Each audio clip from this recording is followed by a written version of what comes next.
All right. And let us start with Shraddha's question. She says she's unfortunately couldn't be here today. She's not feeling well, so she had to go get some medication for herself. But she asks a question like this. I have a question about an aspect of Krishna's personality and came across a tiny book of the same name. In it, there is a statement by Srila Rupa Goswami that Krishna is dependent on his devotees in 3 different ways: as most perfect, as very perfect, and as perfect. This is also associated with where Krishna appears and his degree of fullness of how he is exhibited. How does this degree of perfection relate to his aspects of personality as he is analyzed Dhirodatta, Dhiralalita, Dhiraprasanta, and Dhirodhata? I can also contact the author of the book, but I wondered what you think of this question first, even though you may have answered it before. Thank you and Pranam Guru Maharaj.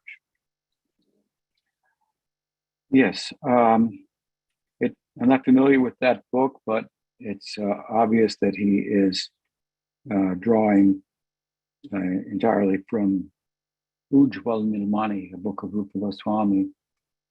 It is the sequel to his Bhakti Rasamrita Sindhu. In Bhakti Rasamrita Sindhu, one of the things that Rupa Goswami does is go through and show the ecstatic ingredients of the various rasas. But with regard to Madhurya Rasa, he gives a very brief description. And the reason for that being that, well, he intended to write a sequel, which is Ujjvala-nilamani, which is a very expanded discussion about the nature of Madhurya Rasa. It basically consists of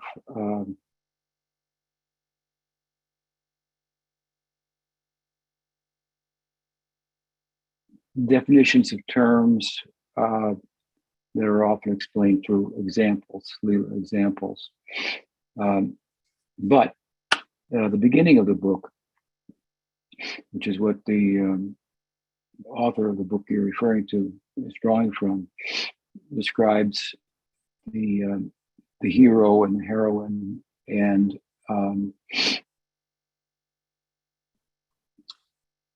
the perfect hero in a drama, romantic drama, is Krishna, of course, and Radharani in the context of Bhakti Rasa. Radharani being the heroine, the Nayaka and the Nayika. And excuse me, he gives a list of, I think it's 96 different types of heroes and 300 something different types of heroines. So this is all speaking about different emotional sides, if you will, of Radha and Krishna. With regard to Radha, they manifest as their different associates and so forth. With regard to Krishna, they manifest in 3 different places. So in Mathura, in Dvaraka, Mathura, and Vrindavana. Dvaraka is said to be perfect. Mathura in Krishna is more perfect, and in Vrindavana he is most perfect. And so most perfect means the fullest expression of Krishna. So we have Krishna in 3 different places. We have, forget how he arrived at his equation of 96, but 3 times, there's 4 different personality types: the Dhirodatta, the Dhiralita, the Dhiraprasanta, as you mentioned, and so forth. Anyway, I can't recall exactly how he adds them all up, but Krishna is the personification of all of these. All of these types of heroes and the qualities of all of them are expressed in Krishna in one place or one time or another. But to cut to the chase of your question, our concern as Braj Bhaktas, in the pursuit of Braj Bhakti, is Dhira Lalita Krishna. Dhira Lalita. This is one of the 4 types of personalities. You'll find him in Dhira Prashanta and other places like in Dvaraka, Dhirodata, and so forth. But the Dhira Lita pertains particularly to Braj and his condition there of being subjugated by Radha's love. So he's most, if you will, vulnerable and therefore knowable there. Everything in him comes out in the Dhira Lita Krishna, and the influence of the love there in Braj, which is fully personified as Radha, brings that out in him. So with regard to those four types of personalities, it's the Dhira Lita Krishna. And the devotees in each of those places, Mathura, Dvaraka, Vrindavana, they have love that corresponds with the particular personality that Krishna manifests therein. So Dhira Lita Krishna, Jai. Jai, thank you very much. The next question is from Nadia down from Chile. She says, Pranam Guru Maharaj, my question is as follows. You were present personally when Srila Sridhara Maharaj mentioned Srila Prabhupada's condition of saktyavesa avatar. And Govinda Maharaj then asked, what kind of avesh was Prabhupada? To which Srila Sridhara Maharaj replied that it was a Nityananda avesh. Could you expand a little on the explanation that Srila Sridhara Maharaj gave at that time about Prabhupada's condition of saktyavesa avatar? When did that empowerment in Prabhupada start? How did it begin? What were the symptoms, etc.? Yes, I think that I would be a little reticent to say that Prabhupada was a Shaktivesh avatar. I realized that Sridhar Maharaj said Shaktivesh, but I think in a more broader sense, he meant that he was empowered by a particular,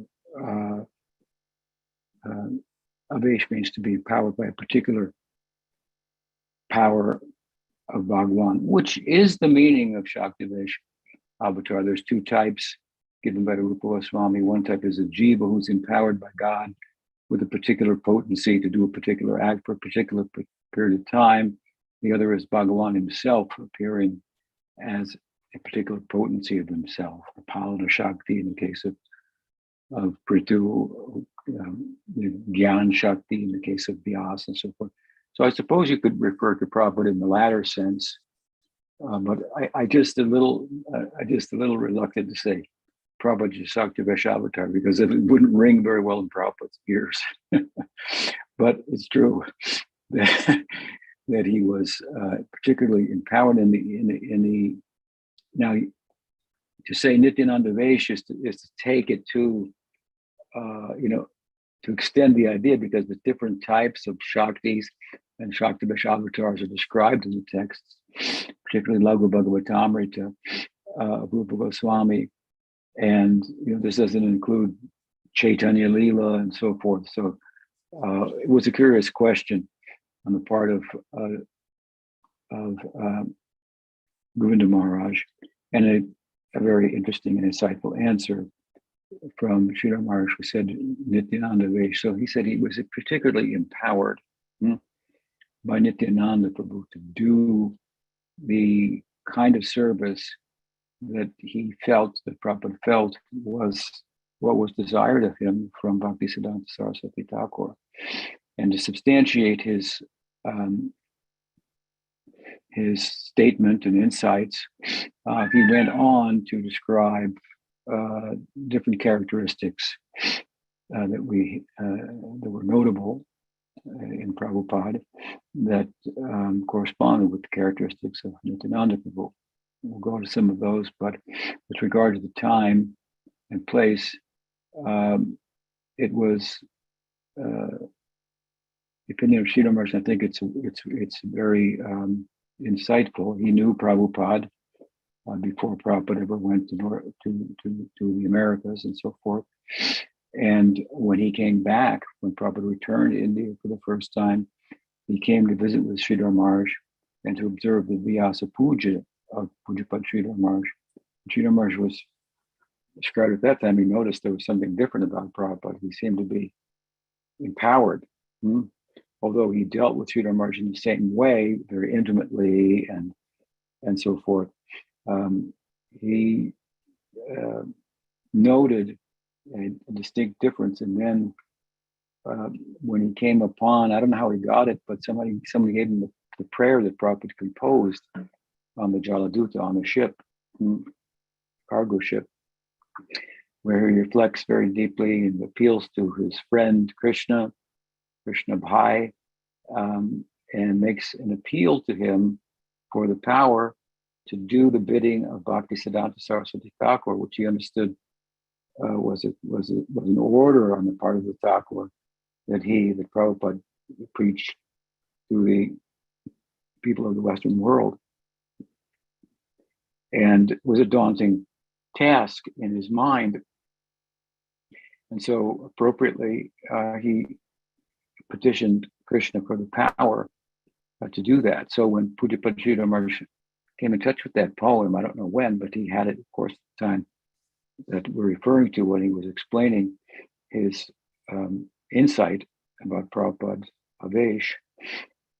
He said that because he had seen him previously, and then when he saw him later, he found a difference of this empowerment present in him. He sensed that.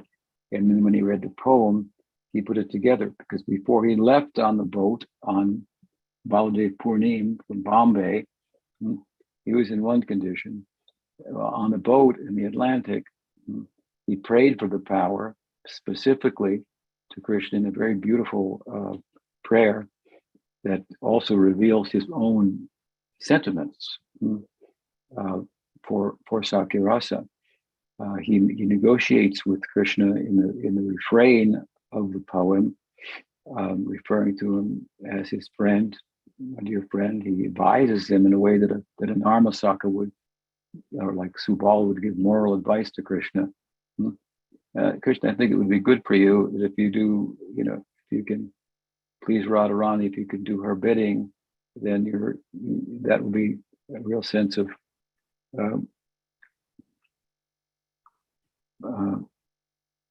morality for you, or being very dharmic of you.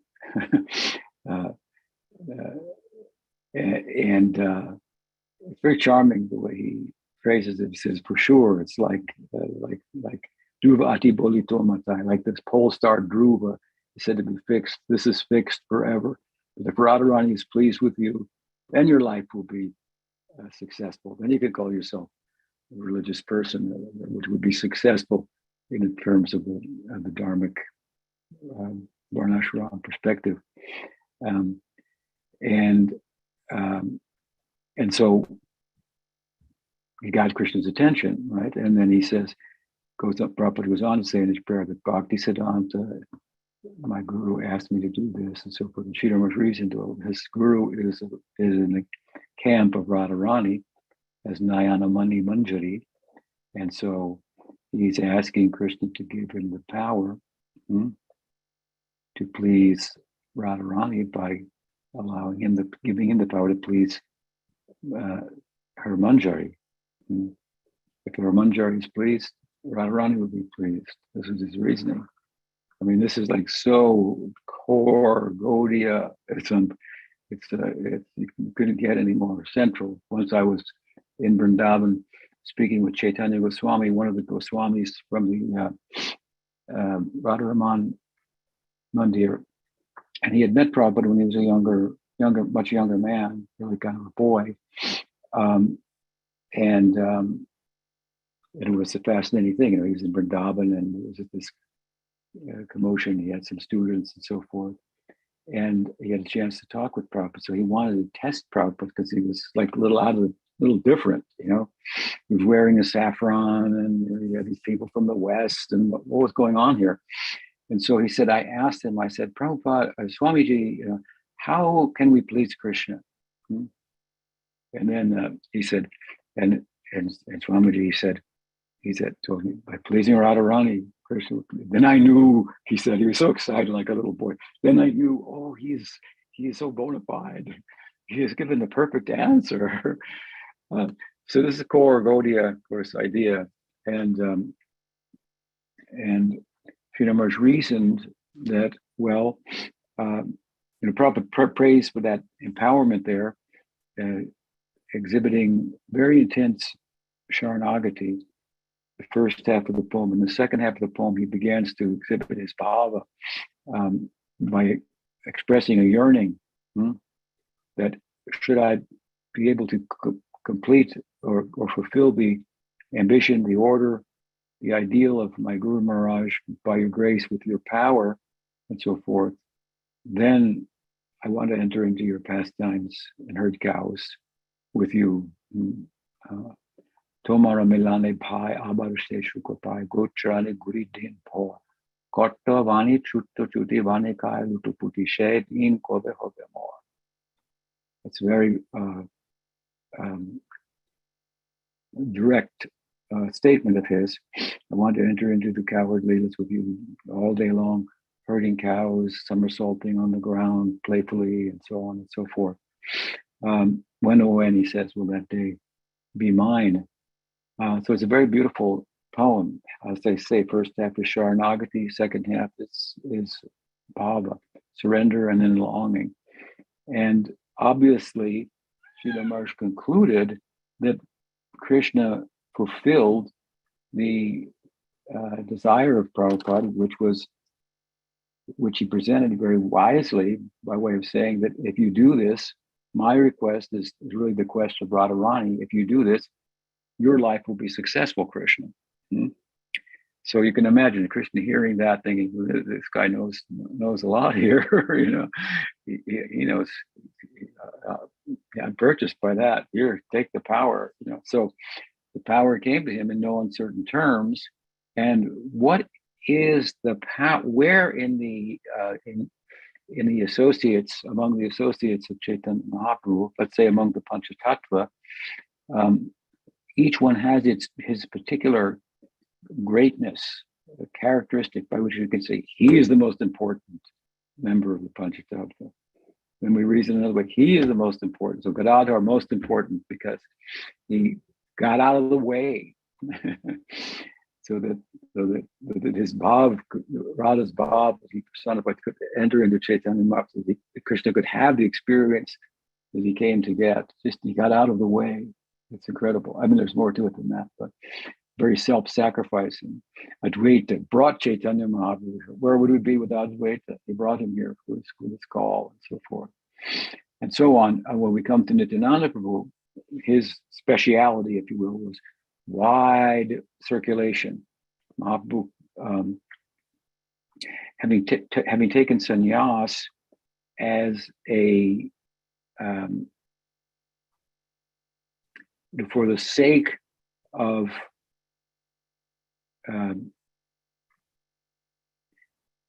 being in a better position to create a teachable moment in people, because everyone would respect the sannyasi. He would immediately have their respect. Not that he didn't live up to what it meant to be a sannyasi, he did so in very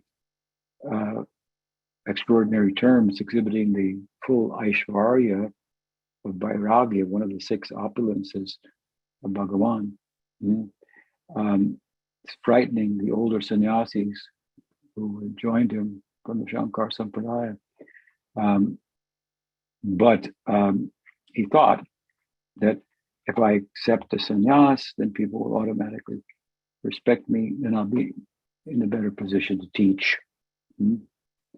Prabhupada was told a similar thing by one of his godbrothers. If you take sannyas, people will listen to you because they think they're supposed to. And so he was frightened at the thought, he said, but then Bhaktisiddhanta came in a dream and told him to do that. So he did. But at any rate,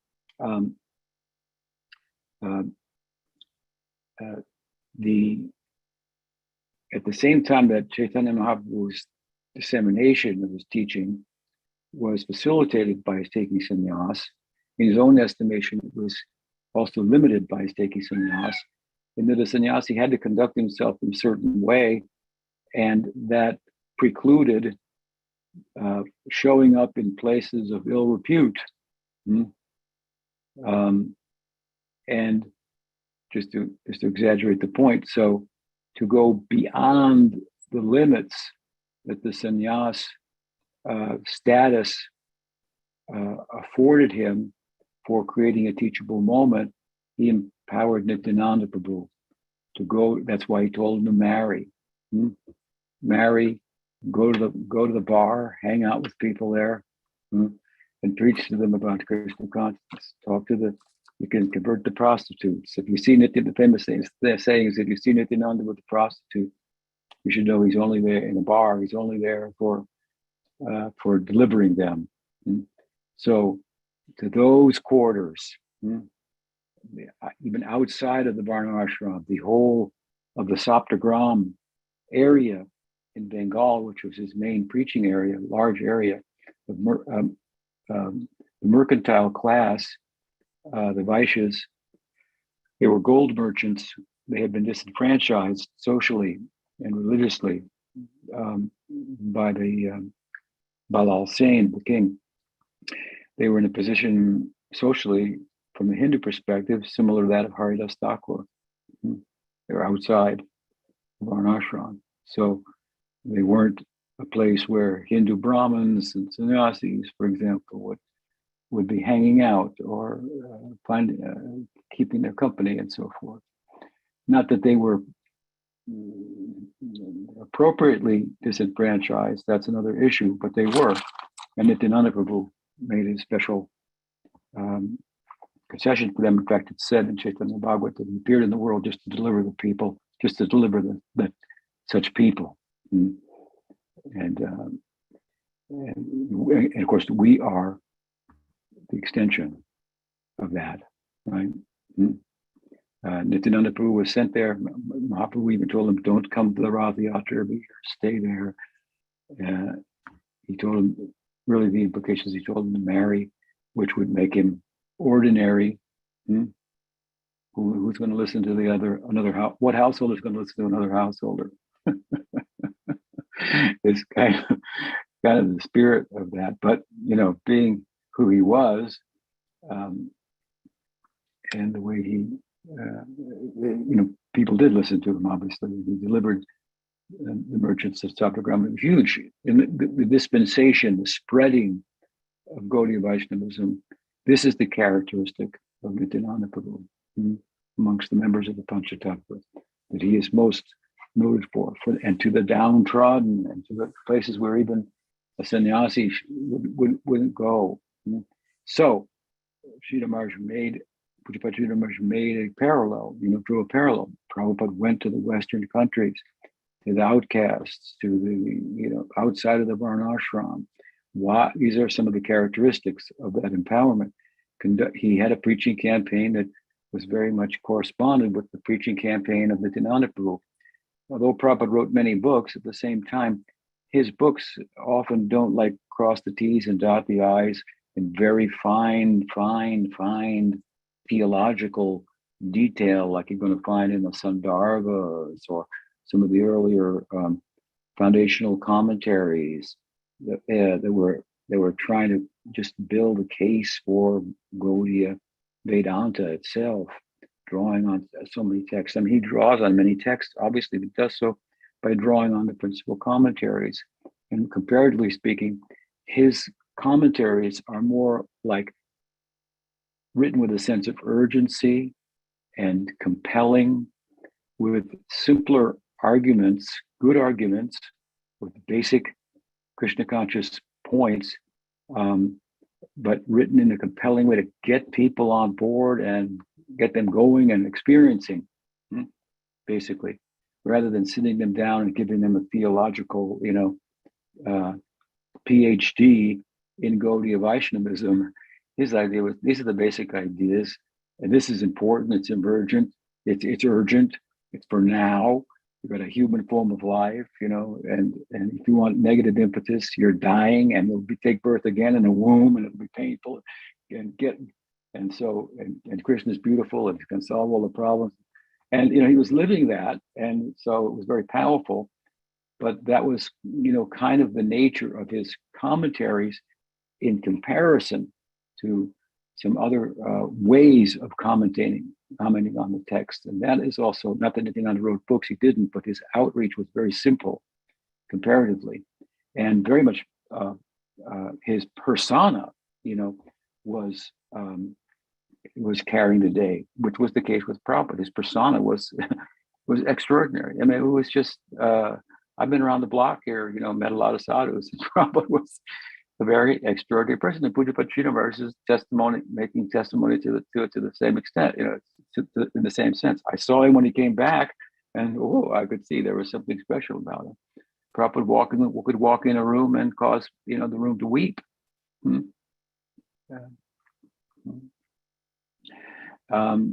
So he had, this extraordinary empowerment, and it is in many respects analogous to that of Nityananda, very simple but very compelling, and really getting people going. And this is Prabhupada that you want to know what Krishna consciousness here, experience it. That's how you will know it. Better than, and there are disciples of Prabhupada that know what Gaudiya Vaishnavism is more, even though they are less theologically astute and aware and schooled, who are more understand more what Krishna consciousness is than other devotees who are much more better is the right word, much better schooled in theology and philosophy, and can say, I don't know, Prabhupada said that over there, it should have been said like this, and should have been said like that, to disqualify him, and so forth. And you can do things like that theologically. I wish he hadn't said it like that, because Jiva Goswami says it like this over here, or but I can tell you, there are disciples of Prabhupada that are less theologically schooled, that know and understand what Krishna consciousness is more than some that are better schooled, because of the experience that they had, that Prabhupada created an environment where they could experience. It was so intense. We were young boys and girls in his own, terminology, and rightly so, compared to him in his 70s. And I mean, we had no time for anything. Anything. We didn't know who the president was, whatever. We didn't know anything but what he wanted us to do in the immediate. And it was worship Krishna, love Krishna, tell other people about Krishna. And he created an entire social scene, as well, that was at the same time very Krishna conscious in its social interactions that we had with one another and so forth. And it was very experiential. I mean, my bliss, my ecstasy now is not of a different quality or more than my ecstasy from some day at the Chicago airport selling a book to somebody and my hair is standing on end. I know more. I know a lot more, but I knew a lot less and experienced at times as much bliss. Maybe we could say it's more consistent, but and ongoing and present. But so Prabhupada's campaign was like that. It was a simple, with a sense of urgency, and his example exceeded his teachings. His teachings were excellent in terms of what he said and what the way it compelled us, to conduct ourselves. And then of course Srila Maharaj said, and everywhere he established Gaura-Nitai deities. Of course, he established Radha Krishna deities too, and often Jagannath Swami, who was very dear to him, but it was peculiar to everywhere establish Gaura-Nitai deities in comparison, for example, to Bhaktisiddhanta Saraswati Thakur. Bhaktisiddhanta Thakur established Radha Krishna with Chaitanya Mahaprabhu. Some of his disciples established Gaur Gadadhar. So this is more Madhurya Rasa, kind of perspective. It's not that Gaurnitai deities aren't. Gaurnitai deities come from Gauridas Pandit. Gauridas Pandit was the Narmasaka in Gaur Leela, Subal, through whom Chaitanya Mahaprabhu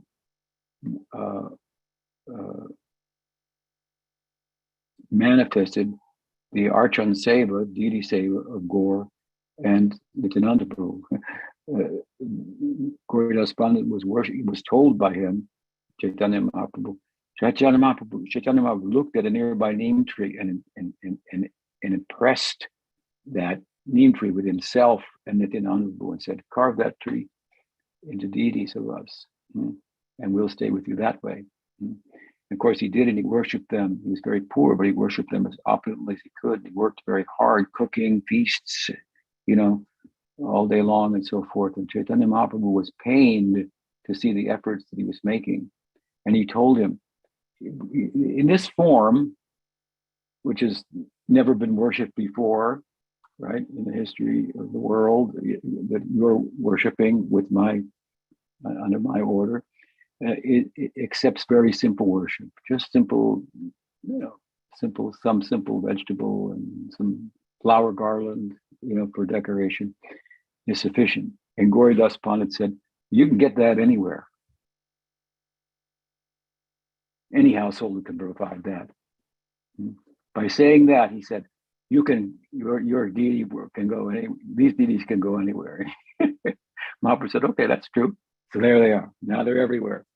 Gauridas Pandit sent Gaur Nityananda Murtis everywhere. And Prabhupada at one point said, we should get little Murtis of Gaur Nitai, we'll call them magic dolls, and give them to people and say, if you wave the incense at them and chant Hare Krishna, Krishna Krishna, Hare Hare, Hare Rama, Rama Rama, Hare Hare, all your desires will be fulfilled.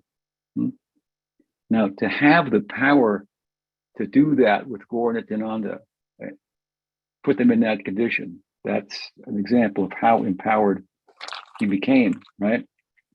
But the worship of Gaur Nitai so widely was not something characteristic in Gaudiya Math. So, and Prabhupada was a member of Gaudiya Math and a disciple of Bhaktisiddhanta. So we see this other side influence of Nityananda Prabhu coming. And of course, ultimately, Sridhar Maharaj referred to the fact that, another example, that Prabhupada established Krishna Balaram deities as the central deities in Vrindavan, his home, his ultimate destination, call it the Krishna Balaram temple, and so forth. And, then to go back earlier, he traced out his early life as well and explained how he was a member of the Saptagram community. Abhay Charan Day was one of the, I think Day and I forget the other name. Practically all of Calcutta was from the extensions of the Saptagram community at the time of the British, when the British made Calcutta their capital. Sil and Day? I can't remember. Anyway, so as a child, Prabhupada went with his family annually to the Saptagram community where Udarandata Thakur's preaching center is. And Udarandata Thakur was the patron saint of their family. And Udarandata Thakur is a Narmasaka, Subahu, one of the Dwadasa Gopals, one of the principal associate of Nityananda Prabhu, who was the extension of Nityananda's, overtly speaking, magnanimity. He was very, he was just the right-hand man of Nityananda Prabhu for wide dissemination of Chaitanya Mahaprabhu's teachings. So the wide dissemination corresponds to the worship of Krishna and Balaram. These Dwadasa Gopals, you'll find deities of Krishna and Balaram, and following Gauridas Pandit, Gaur Nitai, in that community. So he made a connection. He's born in this family. He's coming from this background, connected with Bhakti Siddhanta. There, the Madhurya element comes in, and Sakya becomes Narma Sakya, Sakya Bhav, imbued with an element of Madhurya, like yogurt imbued with honey, making it sweeter, and so forth. So he drew these kind of, these are some of the ways in which he compared Prabhupada in terms of characteristic of his mission and his person, that of Nityananda Prabhu. Was very, very insightful, very powerful, very compelling. And it was something that I had always just kind of intuitively, without just, of course, Prabhupada's a coward boy, that's obvious. And I always used to preach that the Gopi Bhav was the highest thing, but for myself, I always liked those pictures of Krishna and the cowherd boys that I, in the walls in the temple in New Dvaraka that I meditate on while chanting japa. This is always my ideal. But I hadn't thought it out deeply theologically and so forth. So to hear all of that put together with the prayer and his explanation of Prabhupada's prayer, which was much more accurate and rasic than how the ISKCON devotees, disciples of Prabhupada translated it. They missed the whole point of it. So it was very powerful. And it's because of that and arguments opposed to that reality of Prabhupada's Sakya Bhav and empowerment by Nityananda Prabhu on the part of persons well-intended who were uninformed about many of these things. It's because of that I wrote a book like Circle of Friends, which is circulating amongst a few people for endorsements, and they're coming back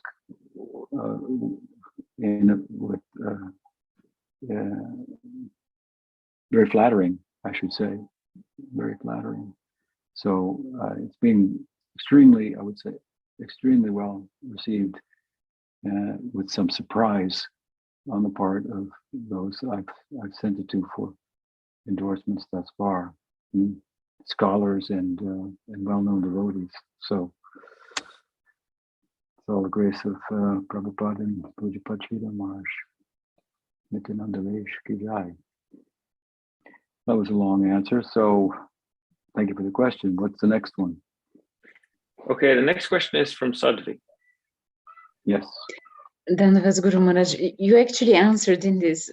My question was exactly about this prayer of Prabhupada towards Krishna, that he will get punya if he satisfies Radharani. And I was just wondering why he didn't say that satisfying his guru as a manjari. I was thinking, like, isn't it supposed that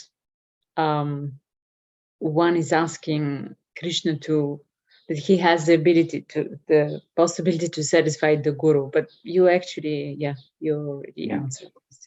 Thank you. After that refrain, which is the beginning of the poem, then he says, my guru, Bhakti Siddhanta Saraswati Thakur. He starts talking about Gaur Lila, what he asked him to do in Gaur Lila, but he's not overt about, and my guru is a manjari, but Sridhar Maharaj put all that together, of course, insightfully.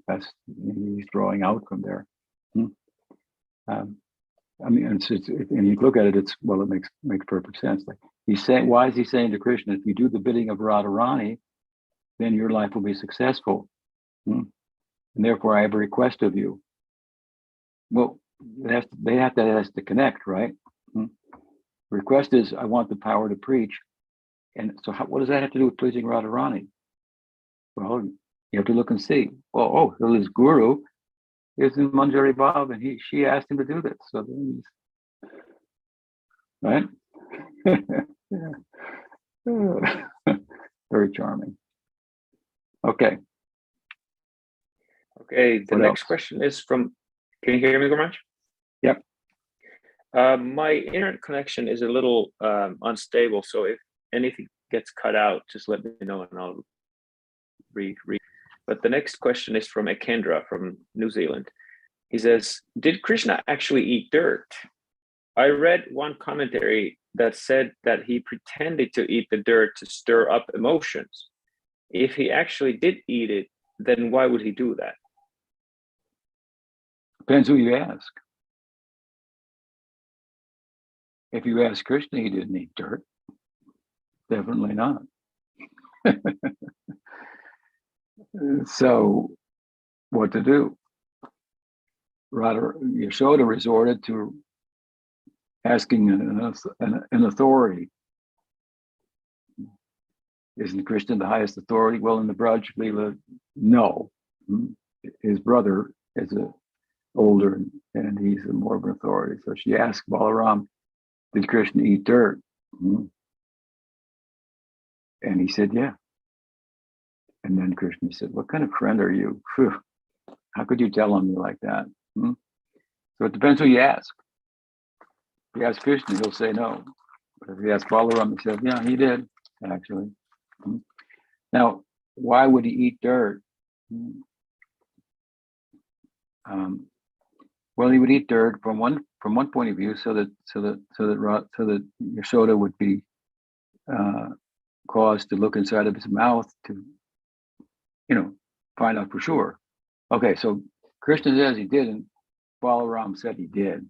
He probably did, but if you didn't, my dear son, then open your mouth. Let's see.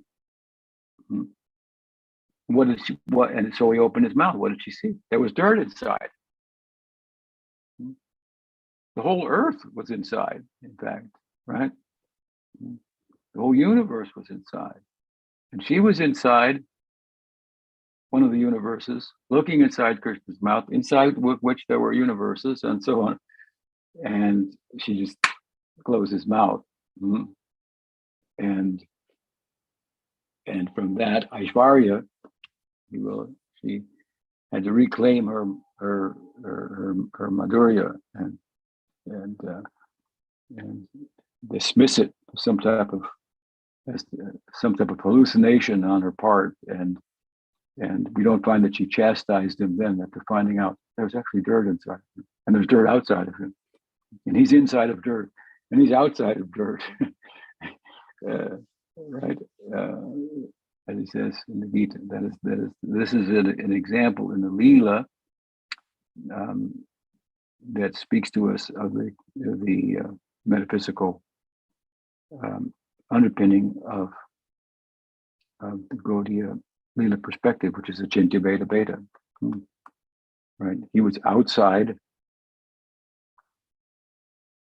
on earth, sitting on Yashoda's lap. She looked inside his mouth, and the universe was inside of him. He's outside, standing on a planet in the universe. He looked inside. The universe is inside of him. So everything's inside of him. Everything's outside of him at the same time. How can it be? By Chinta Shakti, inconceivable power, as Gita says. 9th chapter. So there's a philosophical lesson to be drawn from there. Why did Krishna eat dirt? So that we could learn something about Chinta Veda Beta Tattva. But you're asking in the context of what were they doing? Why would he eat dirt? Who knows what children of that age will do, right? Cows eat dirt. So he probably thought the cows eat dirt. I'll also eat dirt. Cows eat dirt. They find there's some mineral lacking in them, and they lick on something, lick on a rock, eat some dirt, right? So he was imitating the cows, which is, typical of his, indicative of his nature and destiny as the cowherd. Right? The more you can be like the cows, the better you can take care of them and know their needs and so forth. But obviously he went a little too far with that. Yeah. So that's my answer. Next question. That was a nice twist, that cow dirt eating. Is that from a commentary, or did you it just came to you now? That's my commentary today. Yeah. I remember when I came to Audarya, believe when I saw the cows eating the clay bank, you know. I was like, Uh-huh. it didn't make any sense. Probably most people listening to this like, huh? Cows eat dirt? Don't they eat grass? But yeah, they do. Anyway, the next question is from Krishna Das. Dandavat, good morning, Guru Maharaj. Good morning. So my question is regarding Srila Sridhara Maharaj's attitude towards books like Ujjvala-nilamani, Gita Govinda, and Govinda Lilamrita. So from what I had heard from some devotees out here, the Sri Chaitanya Saraswat Mat in Santa Cruz, from what I had heard, they had told me that Srila Sridhara Maharaj never read those books himself due to strong feelings of humility and reverence towards them. And because of that, those devotees similarly kind of had such an attitude, and they would tell me things like, we never read those books, we worship them, or Guru Maharaj didn't feel qualified to read them, so how could we think ourselves fit to do so? But then on the other hand, I've heard that Srila Bhaktisiddhanta Saraswati Thakur allowed disciples to read those after a certain period of time, and Srila Prabhupada quotes those in several of his commentaries. And I know others in our Parivar also are well versed in those books as well. So I guess I was wondering, since Srila Sridhara Maharaj is in our Parampara and this is the attitude, I guess I was wondering, like, what is the proper attitude for those who see him as an authority to have in regards to those books, and what is the proper adhikar to read them? Because I've heard reading them without the proper adhikar can be very detrimental. So, no, I think that you have to look at the statements of Sridhar Maharaj in light of his own example. And with regard to that, he told us that Bhaktisiddhanta Saraswati Thakur only allowed his disciples to read certain sections of Chaitanya Charitamrita. He did not allow them to read the Antya Lila. He did not allow them to read the Ramananda Samvad. And he gave greater emphasis to reading the Chaitanya Bhagavat. The Chaitanya Bhagavat is not as esoteric. It doesn't really dip very deeply at all into Madhurya Rasa. At the same time, however, Bhaktisiddhanta Saraswati Thakur did write a commentary following Bhakti Vinod's commentary on the whole of Chaitanya Charitamrita. But Sridhar Maharaj told us that he didn't allow his disciples to read those sections. Now, what was the favorite part of Chaitanya Charitamrita for Sridhar Maharaj? What was his favorite part? The favorite part of Chaitanya Charitamrita was the Ramananda Samvad. So he obviously read it. So he was able to hear those instructions and understand them in spirit, the spirit of them, and know that there was no prohibition in an absolute sense from reading those books.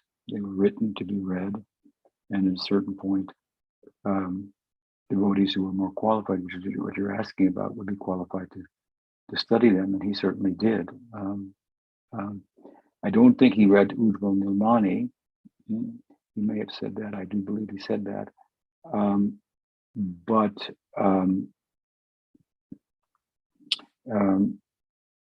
it wasn't as readily available either. Not that he couldn't get a copy of it, but he did do a whole translation of Bhakti Rasamrita Sindhu with the commentaries of, I believe that all the commentaries are there as well, of Jiva Goswami, Vishwanath, maybe not again. I have a copy here. That's all in Bengali. He translated it into Bengali. But I think that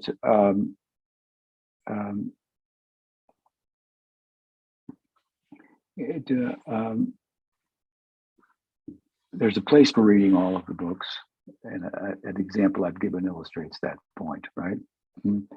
Prabhupada read Chaitanya Charitamrita, wrote a whole commentary on it, distributed it to people who weren't even devotees, and he called it the PhD study of Gaudiya Vaishnavism.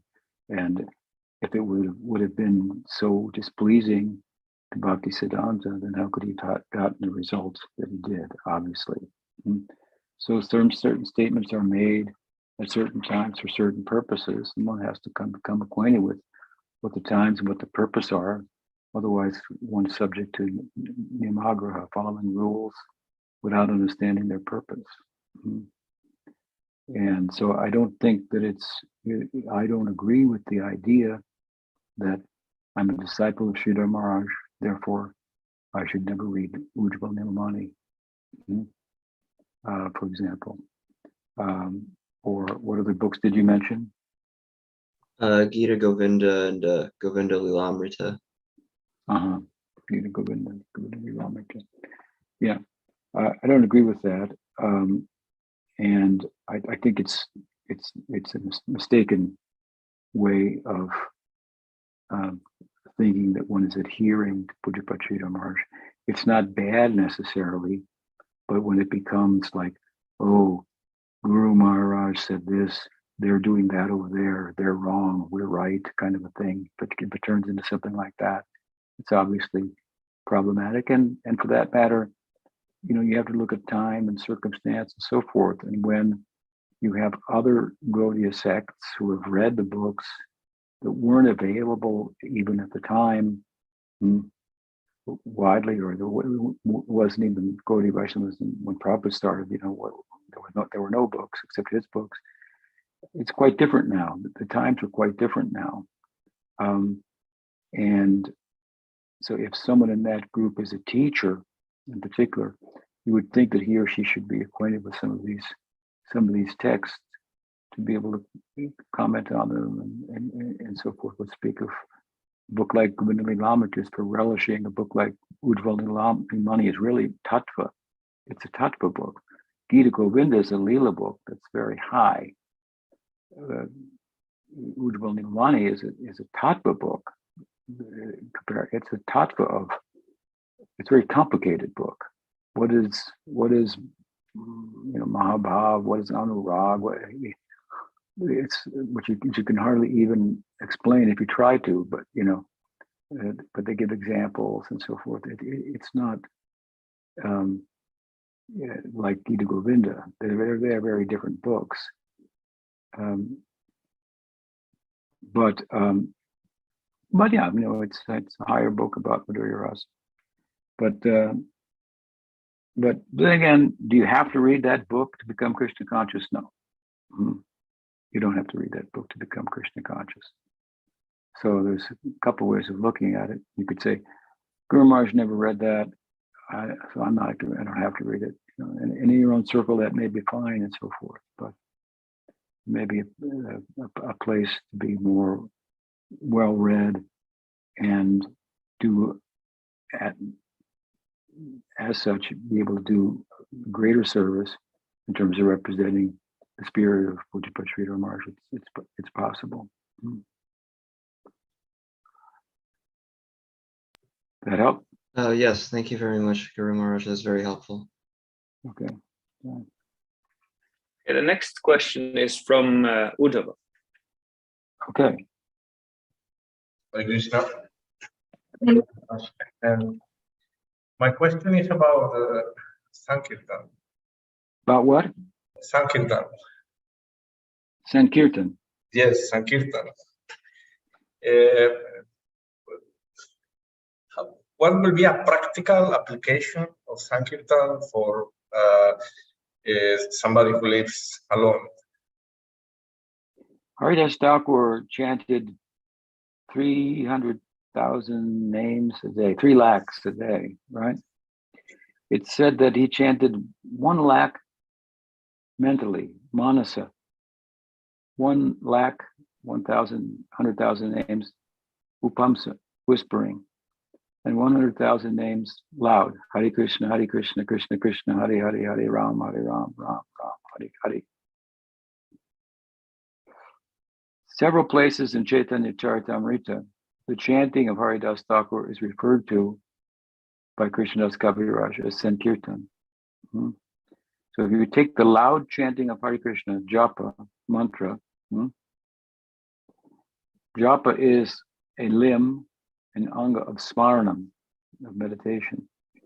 But if you chant in remembering the name out loud, it becomes a limb of kirtan. So chanting japa out loud, that is also sankirtan. Following the example of Haridas Thakur. And there's the example of how he converted the prostitute. She heard his chanting because it was chanting out loud. She became converted. So you can do sankirtan in your home alone with your beads, chanting out loud. Sometimes we say sankirtan, so some means, together, many, with others, congregational. And that's kind of probably the root of your question. How do I do congregational chanting when I'm the only one in the congregation?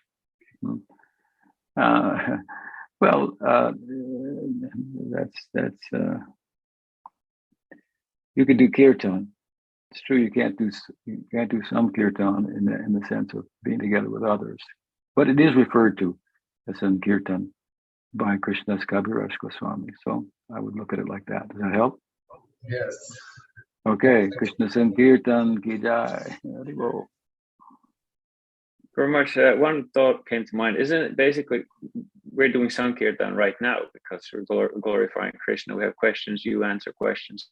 So yeah, it's a form of kirtan. Taking part in every time.